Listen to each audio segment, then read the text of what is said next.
Assalamualaikum warahmatullahi wabarakatuh. Good morning students. Oke, hari ini kita akan membahas mengenai pertanyaan-pertanyaan yang sering ditanyakan dalam teks prosedur. Oke, apa saja? Mari kita pahami dari slide berikut ini. Oke, yang pertama ini adalah mengenai purpose atau tujuan ya. Jadi ini adalah pertanyaan yang paling sering ditanyakan dalam genre of text. Jadi segala jenis teks mungkin akan ditanyakan tujuannya ya. This is the example of the question ya. Ada beberapa pertanyaannya ya. Contohnya, what is the purpose of the text above? What is the aim of the text? What is the intention of the text? What is the function of the text? What is the benefit of the text? The aim of the text is, the text is for. Nah, ini adalah pertanyaan-pertanyaan yang menanyakan tujuan dari teks. Ada kata purpose, aim, intention, itu artinya tujuan, function artinya fungsi, ya. Benefit artinya manfaat, ya. Jadi apa manfaat membaca teks ini, ya? Aim, tujuan, ya. Jadi sudah cukup jelas bahwa ketika kita mendapat pertanyaan seperti ini, maka pertanyaan tersebut menanyakan mengenai tujuan. Kemudian tipsnya, remember the main function of procedure text is ya. Jadi ingat fungsi utama teks prosedur itu apa? Masih ingat materi yang lalu? Ya, benar. To tell how to make or how to do. To explain way of making or doing, or to give step-by-step guidance of making or doing something. Ya. Jadi intinya adalah bahwa tujuan dari teks prosedur adalah memberitahu cara membuat atau mengerjakan sesuatu ya.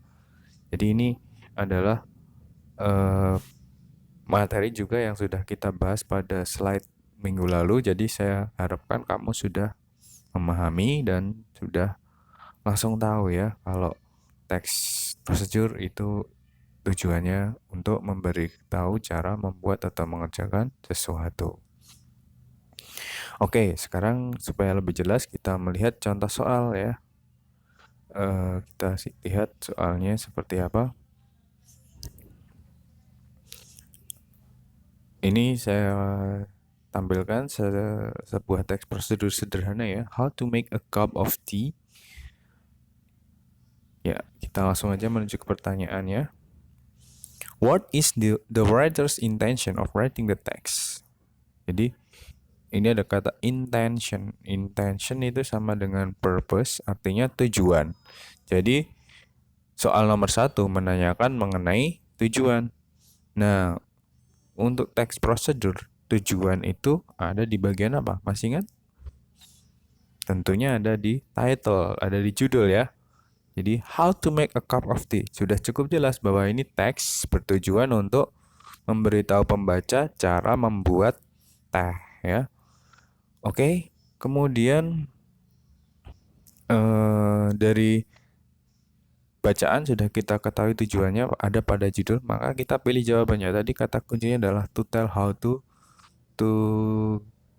explain the way of making ya, to tell step by step guidance. Nah, mana yang ada kata how to atau yang lainnya tadi? Ternyata ada di opsi jawaban C ya. Cukup jelas di situ to tell how to make a cup of tea. Oke, kalau kita analisa satu persatu untuk opsi A, to describe a cup of tea in general. Nah, to describe in general itu adalah fungsi dari text report. To retell the writer experience, ini adalah fungsi dari text recount. To describe a cup of tea made by the writer, itu yang opsi D. Ini berarti descriptive text. Jadi yang tepat adalah C ya. Untuk teks prosedur itu memberitahu cara membuat. To tell how to ya. To tell the way of making and so on. The next questions is about the steps. Ini juga ciri khusus dari pertanyaan dalam teks prosedur adalah pertanyaan mengenai langkah-langkah dari cara pembuatannya ya. Jadi kalau kita lihat contoh soalnya, number 1, what should we do before or after? Ya, jadi apa yang sebaiknya kita kerjakan sebelum atau sesudah? Salah ketik ya, sesudah. Before we bla bla bla, we have to bla bla bla. Sebelum titik-titik kita harus, misalnya, before we blend the fruits, we have to bla bla bla. Sebelum kita memblender buah-buahan, sebaiknya kita titik-titik. Nah, ini kalau dalam tahap membuat jus ya kita kupas dulu buahnya, kita potong-potong ya. Jadi ada langkah sebelum atau sesudahnya. Nah, ini adalah pertanyaan mengenai langkah-langkah. Nah, langsung aja ke contoh soal supaya lebih paham. Oh, maaf, tipsnya dulu ya. Recognize the use of temporal conjunction in the procedure text. Jadi supaya lebih mudah memahami, kenali ya beberapa penggunaan konjungsi yang menunjukkan urutan ya di dalam teks. Contoh, ada first, second, next, before, after, etc. Kemarin dalam pembahasan sebelumnya sudah kita jelaskan ya. Jadi ini untuk mengingatkan, ini ada beberapa temporal conjunction yang dapat membantu kamu untuk menentukan langkah-langkahnya, urutannya ya. Langsung kita menuju ke contoh soal. Masih dengan teks yang sama ya. Kita lihat soalnya. What should we do after put the tea bag into the cup? Oke, kenali dulu nih pertanyaannya gimana ini ya. Ini ada kata after. Artinya ini mengenai yang setelah ya. Setelah apa ini kita? After put the tea bag into the cup. Setelah memasukkan teh celup ke cangkir. Jadi yang mana yang tepat? Kita cari dalam bacaan di mana lokasi put the tea bag into the cup. Ternyata ada di step 1 ya. Berarti kalau ini adalah after, maka kita cari setelah dari kata yang kita temukan tadi, tea bag into the cup tadi. Kalau itu pertanyaannya before, maka kita cari pada kata sebelumnya. Karena ini adalah after, maka kita cari pada kalimat setelah tea bag into the cup, yaitu pada step kedua. Nah, pour 1 cup of hot water. Jadi setelah kita memasukkan teh celupnya, maka kita menuangkan secangkir air panas. Jadi jawabannya yang tepat adalah yang mana? Yang tepat adalah yang B ya. Put a cup of hot water into the cup. Jadi yang B.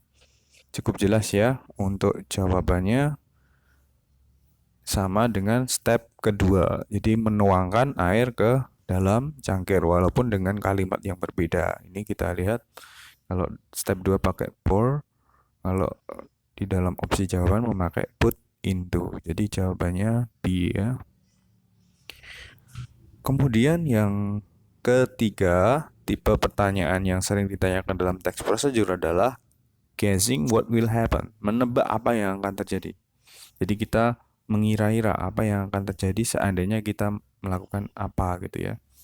Contoh pertanyaan, what would happen if you bla bla bla? What will likely happen when you bla bla bla? Contohnya ketika kita membuat jus buah, nah bisa ditanyakan, what would happen if you do not cut the fruit? Apa yang akan terjadi jika kamu tidak memotong-motong buah sebelum di blender? Nah, ini kan bertentangan dengan apa yang dijelaskan dalam teks. Dalam teks dijelaskan potonglah buah. Sedangkan dalam pertanyaan apa yang akan terjadi jika kamu tidak memotong buah sebelum di blender. Nah, ini biasanya ditanyakan seperti itu ya. Di dalam bacaan dia menjelaskan A, maka di dalam soal maka ini akan menjadi kebalikan dari A ya. Jadi kebalikannya. Supaya tidak bingung, mari kita simak tipsnya ya. Take a keyword of the question and search in the text. Pertama, ambil kata kunci dan cari dalam bacaan di mana letak kata kuncinya tersebut. Apakah di langkah pertama, kedua, ketiga, keempat ya. Kemudian, read and elaborate the text to get the answer. Baca dan dalami bacaan agar mendapat jawaban yang tepat. Oke, mari kita lihat contoh soalnya. Nah, kita baca ya. What would happen if you use a cup of cool water for the tea? Nah, ini ya. Di mana kita temukan kata water atau cool water? Adanya hot water. Jadi memang dalam bacaan akan menampilkan langkah yang benarnya. Kemudian dalam soal untuk menanyakan apa yang akan terjadi biasanya kebalikannya ya. Kalau di sini di dalam soal menggunakan air panas, maka di situ dalam bacaan ditanyakan kalau pakai air dingin bagaimana ya. Jadi bagaimana hasilnya? Jawabannya yang mana yang tepat? A. It will be more delicious. Tehnya akan terasa lebih lezat. B. It would be easier to make. Tehnya akan lebih mudah dibuat. C. It would be more difficult to make. Akan lebih sulit untuk dibuat. Atau D. It would be tastier and fresh. Akan lebih terasa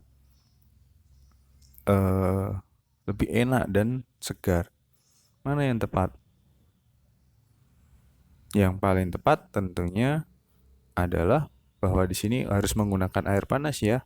Sedangkan dalam soal jika kita membuat teh dengan air dingin, ya itu akan lebih sulit ya, lebih susah karena gula dan tehnya akan sulit untuk menyatu dengan air ya. Sulit untuk menjadi campuran teh ya. Jadi sulit tercampur dengan airnya. Jadi jawaban tepat adalah C. Apalagi jawaban A dan D ini sama. Kalau B akan lebih mudah dibuat, tentunya itu kurang tepat ya. Karena di dalam langkah-langkah ini yang dipakai adalah hot water. Jadi bertentangan. Oke. Kemudian yang tipe soal berikutnya ini sama dengan kemarin pada teks label ada sinonim atau antonim. Tapi karena kebanyakan sekarang adalah pertanyaan mengenai sinonim bersamaan kata, jadi kita coba bahas yang sinonim saja ya. Contoh pertanyaannya sama ya. The underlined or bolded word. The underlined word artinya kata yang digaris bawah. The bolded word artinya kata yang ditebalkan. Sama ya, nanti dalam soal bisa saja kata yang digaris bawah atau yang ditebalkan. Has same meaning with. Nah, memiliki arti yang sama dengan. Ini dengan kata-kata yang lain juga ada ya. What does the underlined or bolded word mean? Nah, the underlined word has similar meaning with. The underlined word has closest meaning with. Walaupun dengan kata-kata yang berbeda, ini intinya sama ya untuk menanyakan persamaan kata. Jadi kita bisa lihat tipsnya, ini tidak jauh berbeda dengan kemarin di dalam teks label. Ketika kita mengerjakan soal latihan, jangan ragu untuk menggunakan kamus atau juga thesaurus. Thesaurus ini kamus untuk diksi ya, pilihan kata. Kamu bisa menemukannya dalam paket Microsoft Office, misalnya di Microsoft Word, pada tab Review. Kemudian nanti akan muncul di sebelah kanannya ya, di sebelah kanan ada seperti kotak pencarian untuk kata ya. Ketik di situ kata yang kamu inginkan dan kemudian akan muncul persamaan kata yang banyak sekali. Nah, itu adalah kamus thesaurus yang ada di dalam Microsoft Office ya, di Microsoft Word ada, di PowerPoint juga ada. Kemudian yang kedua, ketika mengerjakan dalam tes, otomatis kita nggak boleh membuka kamus. Ya, kita kalau tidak tahu artinya ya kita menebak makna kata dengan membaca kalimat secara lengkap. Jadi ditebak. Jadi walaupun kita nggak tahu, kita bisa menebak dari konteks kalimatnya secara lengkap. Oke, sekarang kalau sudah tahu tipsnya, mari kita lihat contoh soal. Masih dengan teks yang sama. Stir it evenly. What does the underlined word mean? Nah, ini ya. Ada kata evenly. Apa makna kata yang di garis bawah? Ini di underline berarti di garis bawah ya. Nah, kalau kita belum tahu maknanya, maka kita bisa membaca ya. Pour 1 cup of hot water, stir it evenly. Tuangkan air panas, kemudian aduklah evenly. Kira-kira dengan apa? Apakah A. Fast, diaduk dengan cepat. Nah, B. Recklessly, diaduk dengan ceroboh ya, maksudnya tidak hati-hati. Jadi mungkin ada yang bagian yang tumpah. Atau carelessly, dengan ceroboh juga ya. B dan C ini hampir mirip, jadi eh, kemungkinan B dan C jangan dipilih ya, karena tidak cocok. Consistently dengan konsisten. Oke, mana yang tepat? Lebih tepat. A. Fast or consistently. Kalau kita mengaduk teh itu dengan cepat atau dengan konsisten saja. Evenly itu kalau kita cari di kamus artinya rata atau sama ya. Jadi kemungkinan yang paling mendekati sama dengan kata evenly adalah yang D. Consistently. Jadi jawabannya adalah D. Karena untuk A, B, C ini mungkin tidak sesuai ya. Karena kalau kita membuat teh itu jangan diaduk dengan terlalu cepat. Jangan juga dengan ceroboh atau tidak hati-hati. Jadi yang paling tepat D. Kemudian tipe pertanyaan terakhir yang akan saya bahas adalah mengenai reverse to. Jadi kata ganti. He, she, it, they, you, we. Oke, itu adalah kata ganti yang mungkin sering ditanyakan dalam teks bacaan. Jadi contoh pertanyaannya, the underlined word or bolded word refers to. What does the underlined word refer to? Ya, refer to di sini maknanya adalah menggantikan apa? Mengacu kepada. Nah, jadi kalau kata tersebut diganti dengan kata yang dimaksud, artinya tidak akan berubah. Ya, contohnya, Tony membeli buku. Dia membeli di pasar loak. Nah, kata dia itu adalah kata ganti dari Tony. Jadi kalau kata dia saya ganti Tony, maka maknanya tidak akan berubah. Tony membeli buku. Tony membeli buku di pasar loak. Nah, jadi tidak ada perubahan makna, sama ya. Oke, sekarang kita lihat tipsnya. Yang pertama, cari letak kata yang dikutip dalam bacaan ya. Jadi, di mana kata yang di garis bawah itu berada? Dicari. Apakah di step 1, step 2, step 3, step 4? Nah, kamu harus cari dulu ya. Kemudian, jika sudah ketemu, maka bacalah beberapa kalimat atau kalimat sebelum tepat di mana kalimat yang ada kata yang dikutip tadi. Jadi, jawabannya ada di kalimat sebelum di mana kalimat yang ada kata yang di garis bawah ya. Contoh soal. Ini kita bisa lihat aja langsung ya. Stir it evenly. Karena yang di garis bawah adalah kata it. What does the underline refer to? Apa kata yang di garis bawah mengacu pada. Nah ini mengacu pada apa ini ya? Stir it evenly. Kita cari dengan cepat di mana ada di step 3 ya ternyata. Stir it evenly. Step 3 kita lihat. Kemudian jawabannya ada di kalimat sebelum step 3.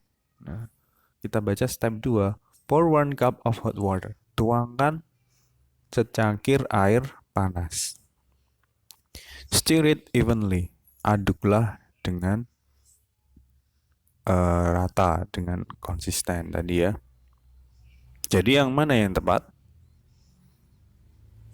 It itu menggantikan A cup of water, secangkir air.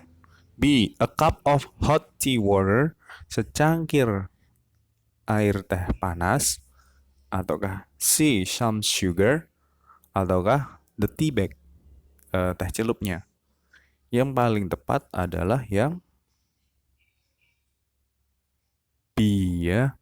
Karena cukup jelas di situ bahwa yang dimaksud ini adalah campuran dari gula, teh, dan panas. Jadi jawaban yang tepat adalah B. Kalau yang A itu hanya untuk airnya saja. Jadi kurang pas. Oke? Saya rasa untuk hari ini cukup sekian. Jika ada pertanyaan bisa ditanyakan melalui WA ya. Untuk hari ini cukup. Akhirul kalam. Wassalamualaikum warahmatullahi wabarakatuh.